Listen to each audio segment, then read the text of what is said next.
हम लोग बात करने जा रहे हैं कि लैप्रोस्कोपी सर्जरी अगर आपने करा ली है तो उसके बाद आपको क्या क्या प्रिकॉशंस लेने हैं, क्या क्या चीज़ों का ध्यान रखना है। तो ऑपरेशन के बाद आप यूजुअली ऑपरेशन के बाद 1 से 2 दिन बाद आप डिस्चार्ज हो जाएंगे और ऐसे वुंड रहेंगे तो इसकी वुंड की केयर कैसे करनी है।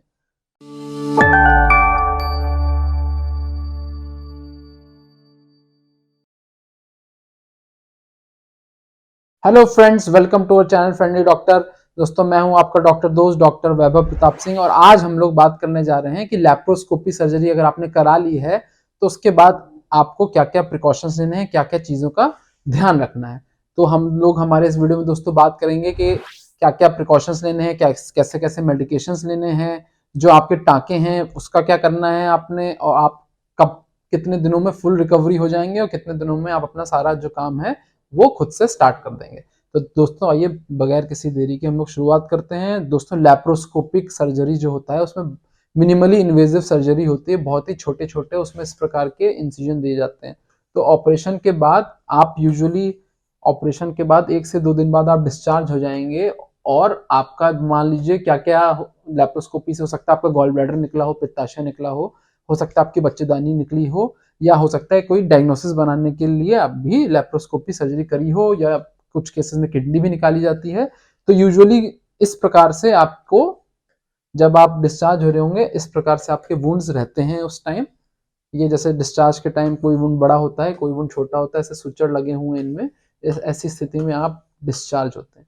तो अब आपको किन किन बातों का ध्यान देना है दोस्तों। आपका जो डॉक्टर होगा, जो सर्जन होगा, जिसने ऑपरेशन किया होगा, वो आपको दवाइयाँ एडवाइस करेगा। दोस्तों, दवाइयाँ कॉमन होती है तो एंटीबायोटिक्स होती हैं कि आपको कोई इन्फेक्शन ना हो। इसका कोर्स दोस्तों हम लोग को पूरा लेना चाहिए ताकि कोई ऑपरेशन के बाद कोई हमारे शरीर में कोई इन्फेक्शन रेजिडुअल छूट ना जाए और ये पूरी तरह हील हो जाए। दोस्तों, दूसरा होता है दर्द की दवाइयाँ दी जाती हैं ताकि आपको अगर दर्द हो रहा हो तो ऐसी स्थिति में आपको पेन में रिलीफ हो जाए।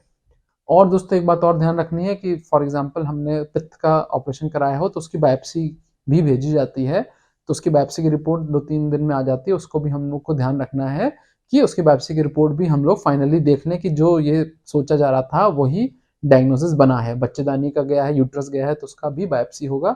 उसकी रिपोर्ट हम लोग को कलेक्ट करके डॉक्टर से, अपने सर्जन से डिस्कस कर लेनी चाहिए।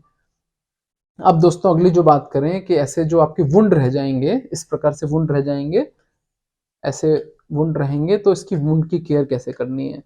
तो दोस्तों, लैप्रोस्कोपी सिंस मैंने बताया मिनिमली इन्वेजिव सर्जरी है, छोटे छोटे इसमें वुंड रहते हैं, उनका ध्यान हम लोग ने रखना आसान है। जो बड़ी सर्जरी होती है उसका वुंड बहुत बड़ा होता है, उसका ध्यान रखना मुश्किल है। इसलिए दोस्तों इसमें रिकवरी भी जल्दी हो जाती है। इसको दोस्तों अब आपको ड्राई रखना है, मतलब आपको सूखा रखना है।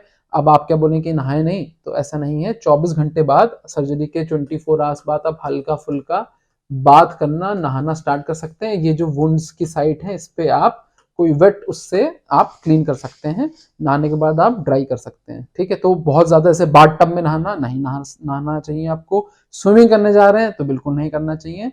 आप हल्का फुल्का मग से इसको थोड़ा सा वेट करके उसको क्लीन करके फिर ड्राई करके और उसके बाद आप ड्रेसिंग चेंज कर सकते हैं। दोस्तों, ड्रेसिंग चेंज करने के लिए आपको यूजुअली 2 दिन में, या आपका डॉक्टर जल्दी भी एडवाइस कर रहा है तो आपको ड्रेसिंग चेंज करनी चाहिए। 1 to 2 डेज में आपको क्लीन ड्रेसिंग जो भी व्यक्ति चेंज करे, या अगर आप खुद से भी कर रहे हैं तो हाथ आपके क्लीन, नीट एंड क्लीन, साफ सुथरे होने चाहिए। और आप ये बैंडेज हटा के उसमें फ्रेश जो भी ऑइंटमेंट या मेडिसिन दिया गया है उसको क्लीन करके, आप ड्राई करके, पूरा सूखा करके आप इस तरह से ड्रेसिंग चेंज कर देंगे। जब आप ड्रेसिंग चेंज कर रहे हो तो उसको ऑब्जर्व कर लें कि कहीं बहुत ज्यादा रेडनेस तो नहीं आ रही है, कहीं कोई पस तो नहीं निकल रहा है, तो ये आपको ऑब्जर्व कर लेना चाहिए। और जब आप अपने डॉक्टर से अगली बार पहुंचेंगे तो उनसे ये चीजें डिस्कस कर लेनी चाहिए। यूजुअली दोस्तों ये जो वुंड होता है 1 से 2 हफ्ते में, 1 to 2 वीक्स, कुछ लोगों में थोड़ा समय ज्यादा लगता है, बट यूजुअली यानी कि 14 दिन के अंदर ये जो वुंड होता है पूरी तरह आपका ठीक हो जाएगा। और बुखार आना या ये सब स्थिति में बहुत ज्यादा सिक्रीशंस आ रहा है तो आपको डॉक्टर से संपर्क कर लेना चाहिए। और दोस्तों कुछ बातों का और ध्यान में रखना है, जैसे आपको खांसी आ रही है या आपको अचानक से उठना है तो आप इनको वुंड्स को प्रोटेक्ट करके रखें, मतलब प्रेस कर लें। खांसी आ रही है तो पेट पे प्रेशर दे दें ताकि कोई हर्निया के डेवलप होने की चांसेस ना रहे। जो आपका वुंड प्रॉपर्ली क्लोज्ड है वो क्लोज्ड ही रहे, इसका ध्यान रखना है। और साथ ही साथ कपड़े आपको, जैसे हॉस्पिटल में हल्के फुल्के कपड़े पहनाए जाते हैं कॉटन के, तो वैसे आपको कपड़े पहनने चाहिए। बहुत टाइट कपड़े ऐसे आप पहनेंगे तो हो सकता है आपको वुंड साइड पे इरिटेशन हो सकता है वो इन्फेक्ट भी हो जाए। तो बस ये सब चीज़ों का काफ़ी सारी कॉमन चीज़ें हैं, तो बस इन सब चीज़ों का ध्यान रखना है और ये वुंड आपका होपफुली 1 से 2 हफ्ते में ठीक हो जाएगा।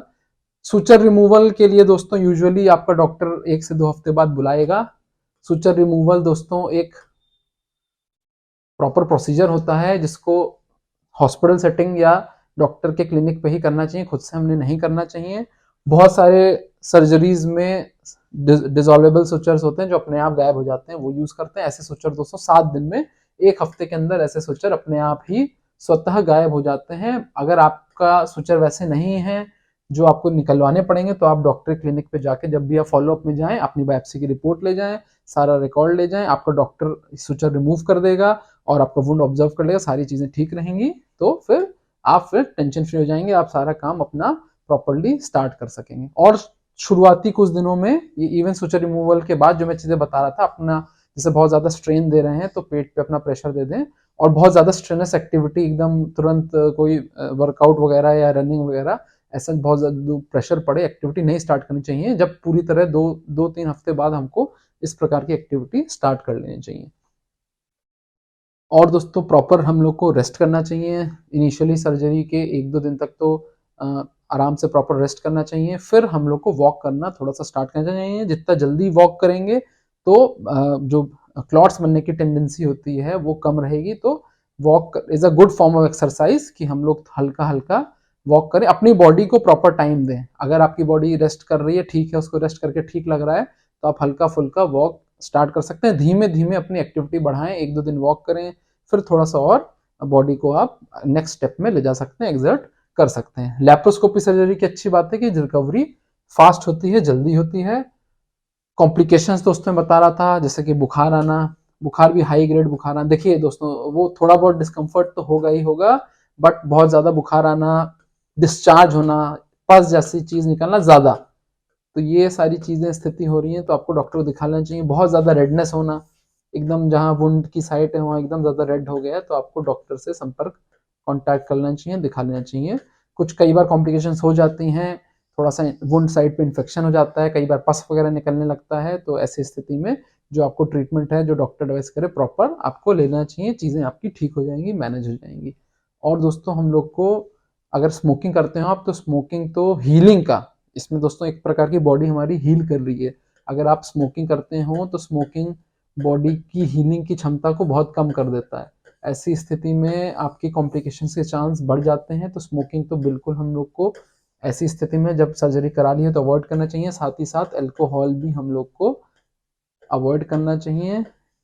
आपको लगा कि सर्जरी हो गई, थोड़ा सा छुट्टी मिल रहा है तो ये थोड़ा बहुत ही कर लो, ऐसा नहीं है। आपकी हीलिंग इससे हैम्पर होगी, हो सकता है बहुत ज़्यादा जो आपके वॉल हो वो डिस्टर्ब हो जाए, हो सकता है कोई इन्फेक्शन भी हो जाए। तो ये दोस्तों 2 चीज़ें आपको अवॉइड करनी चाहिए। तो उम्मीद करता हूँ दोस्तों ये चीज़ें आपको क्लियर हुआ होगा, क्लैरिटी हुआ होगा, और आई विश यू कि आप जल्दी ठीक हों, गेट वेल सून। अगर आपका कोई रिलेटिव ऐसे सर्जरी से करा के स्वास्थ्य लाभ ले रहा है तो उसको ये वीडियो ज़रूर सेंड कर दीजिएगा, हो सकता है उसको यूज़फुल लगे। थैंक यू फ्रेंड्स, अगर ये वीडियो पसंद आए तो उसको लाइक कर लीजिए। हम हमारे इस चैनल पे और भी ऐसा मेडिकल रिलेटेड टॉपिक्स पे वीडियो बनाते रहते हैं, तो हमारे इस चैनल को सब्सक्राइब भी आप कर लीजिए। Thank you friends, stay healthy, stay happy.